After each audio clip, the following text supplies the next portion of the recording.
A couple weeks back at San Diego Comic-Con, Kevin Feige announced a new Fantastic Four movie is on the way. So today I'm going to give my dream cast for the Fantastic Four inside of the Marvel Cinematic Universe. So let's talk about it.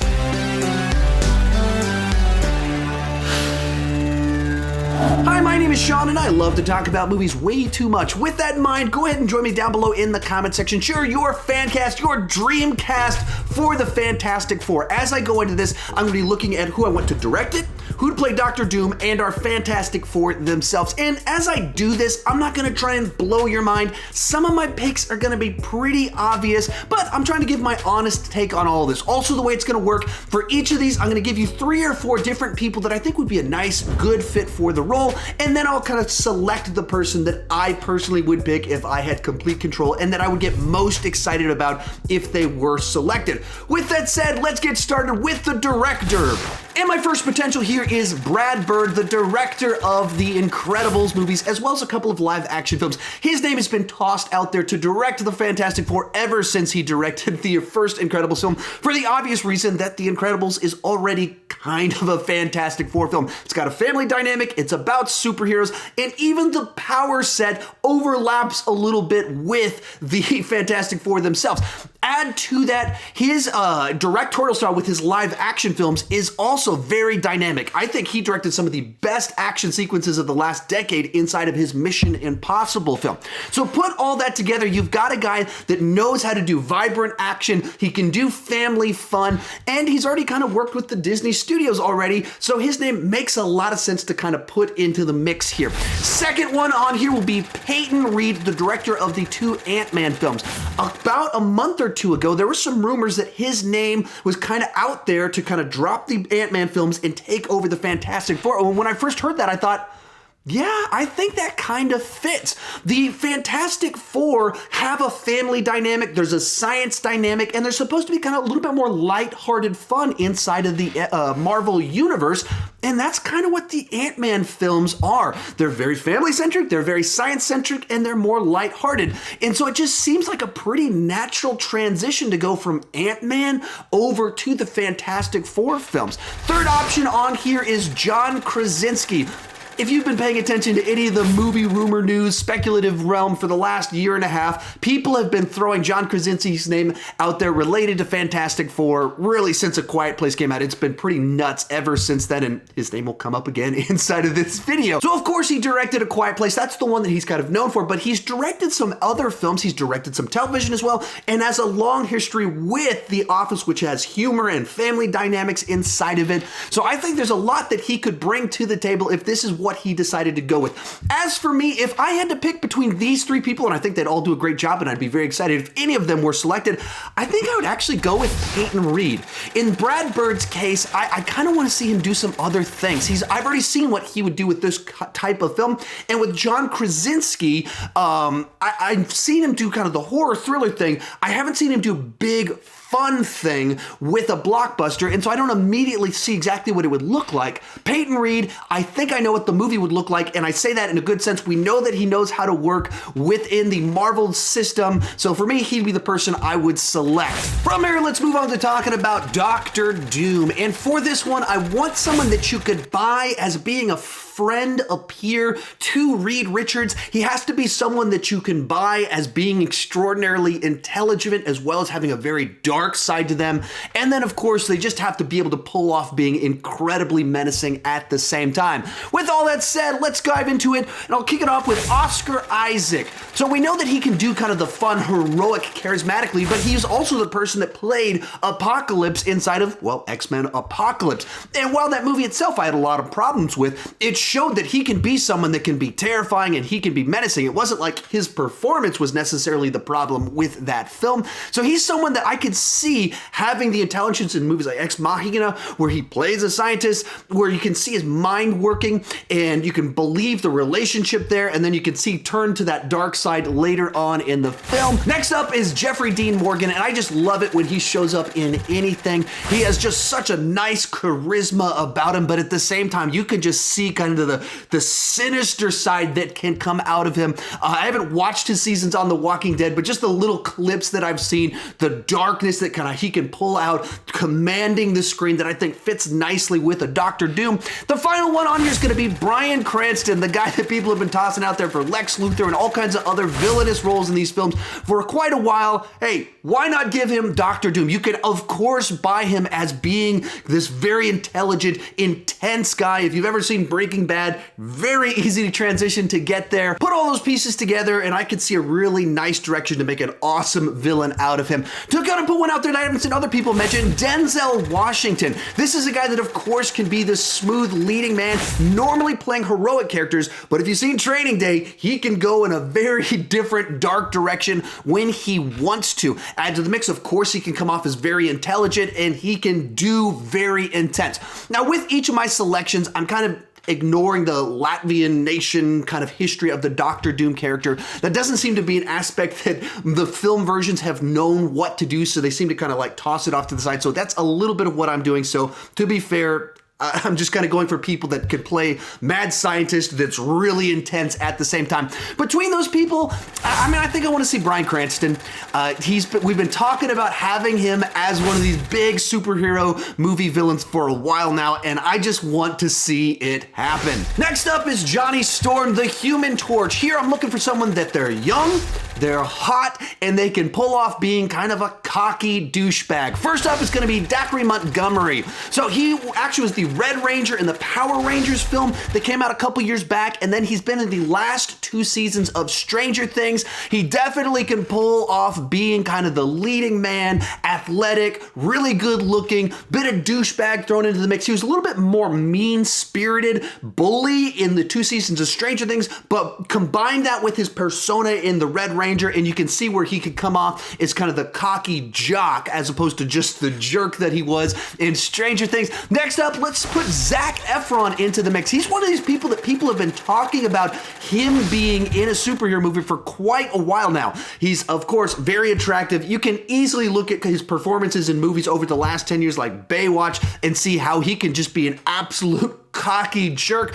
but that has that redeemable side inside of him. So perhaps he could be someone to be fun to throw into the mix here. And third, I'll go with Sam Claflin. He played a douchebag turned hero in the Hunger Games films, and ever since then, I've been kind of waiting for him to break out a little bit more with another big blockbuster role, because I thought that he nailed having kind of that cocky personality, but you still kind of like the guy. He's got charismatic cockiness that I think fits perfectly with the Human Torch. I'm going to call a split on this one. If we've got a younger Reed Richards and Sue Storm, then I want to have Zachary Montgomery inside the mix, who'd be a little bit closer in age to our Sue Storm. But if we've got like a 40 plus Reed Richards, Sue Storm, then let's go with the Sam Claflin for slightly older Johnny Storm in the mix. Now, I'd still be on board if they cast Zac Efron. I think that he would do a good job in the role, but he's just a little bit too recognizable to me, and I'd rather not have someone that I associate so much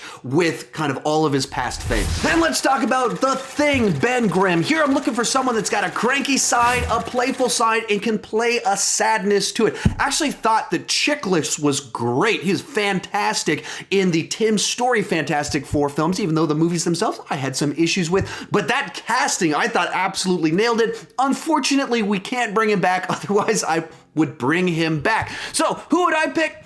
First off, I'm going to go with David Harbour. Now, I know we got a problem here in that he's already been cast in Black Widow, but that movie hasn't come out yet, and it's not even done shooting yet. So I'm kind of totally fine if they reshoot whatever part that he's doing with that movie to cast him as the Thing, which I think would be more interesting casting. He's prominent enough that that's a thing of what could he fit really nicely with. I would go with that one because you see him inside of Stranger Things and he can play this very sad person. He can play a physically intimidating person. He can be the guy that's like still likable while being cranky. You can poke fun at him and he takes it well while pushing back a little bit. All of that I think fits perfectly with The Thing. And while his Hellboy movie was not necessarily the best film that's ever been made, the problem with the film wasn't him. He was still able to emote well, play the character well, even but kind of behind all the aesthetics. Next up, let's go kind of outside the box with Pablo Schreiber. This is Liev Schreiber's brother. He's this guy that's shown up in a bunch of things over the last 5 years, and I've always really enjoyed the screen presence that he has, the chemistry that he has with his co-workers or his castmates inside of these films. So he's someone that I've been waiting for him to kind of have his kind of breakout role in something big, like many of the other people I've mentioned here. So he's someone that possibly could fit as an outside the box fit for this particular role. Then we'll go with Ron Perlman. Notice a pattern here. We got the Hellboys both showing up inside this list. He is the master kind of quick little comebacks, sarcasm, having kind of that bite in the way he responds back to people. And that's something that when you got the Thing and people are going to be picking on him a little bit, some of the history of not uncomfortable with that skin, you'll have a thing that can kind of push back against some of that. Now, he might have maybe a little bit too much of a wisecrack to him that might be a little bit of a holdback for me on this one, but I think there's some potential there with him inside of that role. Fourth one on here is going to be Dean Norris, another Breaking Bad alumni kind of showing up inside this list, another great actor that can be kind of the cranky guy. Actually, maybe to say it this way, he's got a little bit of a chickless vibe to him inside of him, and kind of his look, his sense of humor, certain vibes that he kind of gives off where he can be the intense kind of cop guy. People pick on him a little bit. He can take it. He cracks jokes here and there. So I could see him fitting a little bit into this. As for who would I pick?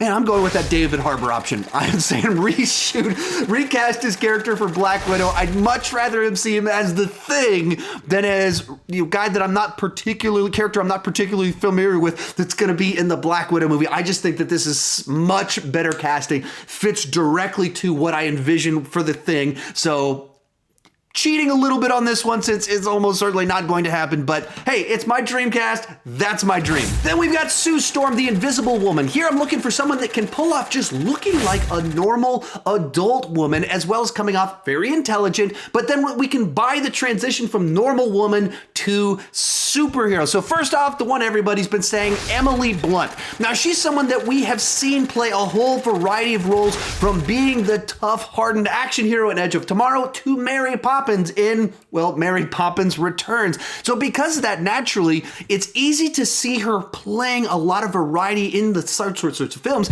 So you can naturally see that transition from kind of scientist lady in a relationship to superhero because we've seen her do so many different things. Next up will be Lily James. Now, of course, it's easy to see her as a very normal, down-to-earth Sue Storm. I haven't quite seen the film yet that makes me go, oh, I see her as superhero Invisible Woman, but I'm seen enough that I believe that I could give her the chance to try and make that happen. She definitely has kind of a youthful innocence about her that I think fits nicely into a franchise like this. Our third option is going to be Natalie Dormer. She's shown up in The Hunger Games, Game of Thrones, and a number of other things over the last 10 years. And the thing about her is that she has just a certain look about her that I can see her being in a bunch of different scenarios. While she's actually my age, she looks quite a bit younger. And so that also kind of gives a little bit of variety of what I think you could do with her inside of this role. But of course, because she's shown in Hunger Games, you can buy the intensity, but just there's a certain innocence about the way she looks at the same time that I think could fit nicely here. Last one here is going to be Rosamund Pike. Now, if you've seen Gone Girl, you know that she has some deep acting ability to be able to transform who she's portraying inside of a film,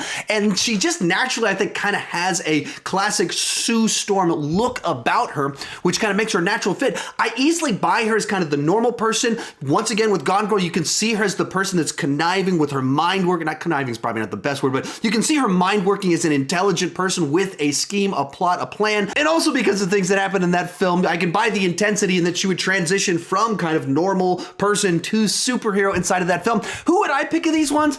I think I would actually go with the Rosamund Pike option, especially if we've got a little bit of an older Reed Richards into the mix. I think she would fit nicely. My issue with Emily Blunt a little bit is that I see her too much easily transitioning to being the action hero too early on and seeing her in that sort of role, whereas I just more naturally get kind of a Sue Storm non-superhero vibe from Rosamund Pike, but can buy the transition. So she's the one that I think that I would go with. And finally, we come to Reed Richards, Mr. Fantastic. The big thing here is that I need to believe that he is very intelligent, and I don't want him to immediately look like a superhero. I've got to be able to buy him as this guy that's just trying to do the right thing and has gained the ability to do so. And I think a little bit of a cartoonish vibe to him does help a little bit. First up here is going to be John Krasinski. So, of course, you almost certainly know that he almost was cast as Captain America, and that's always seemed really strange to me. Of course, he's very handsome, he's tall. If you've seen him in some of the films like 13 Hours, he can get very fit,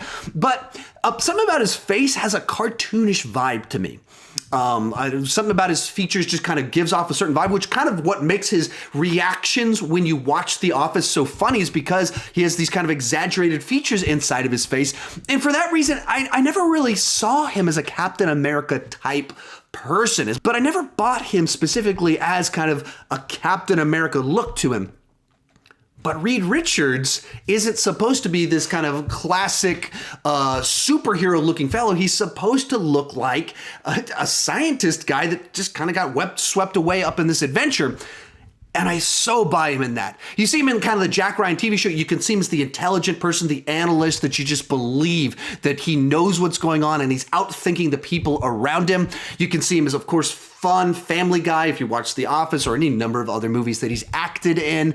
And then, of course, because of some of these other things that he has done, I also believe that he can kind of turn into the superhero. But if you look over his career, he's done so many different things that you can buy him in a Reed Richards role that has to be scientist guy and superhero guy and kind of leading this family of superheroes. So I think he can pretty easily pull all of that off. Next one up will be Timothy Olyphant, another actor that I absolutely love it when he shows up inside of things. It always felt to me like he's almost made it kind of the full-blown A-list, and he's never quite made it there for me. He's a little bit on the older side. It has a bit more intensity to him, but he's also done shows like Santa Clarita Diet where he has to kind of be funny and play up some of these scenarios. So he's got the ability to do a variety of things just like John Krasinski. Finally out here we'll go with Patrick Wilson. This is a guy that if you've seen the Conjuring movies, which are absolutely nothing like the Fantastic Four, but what they have at the center of them is you have a horror world and then him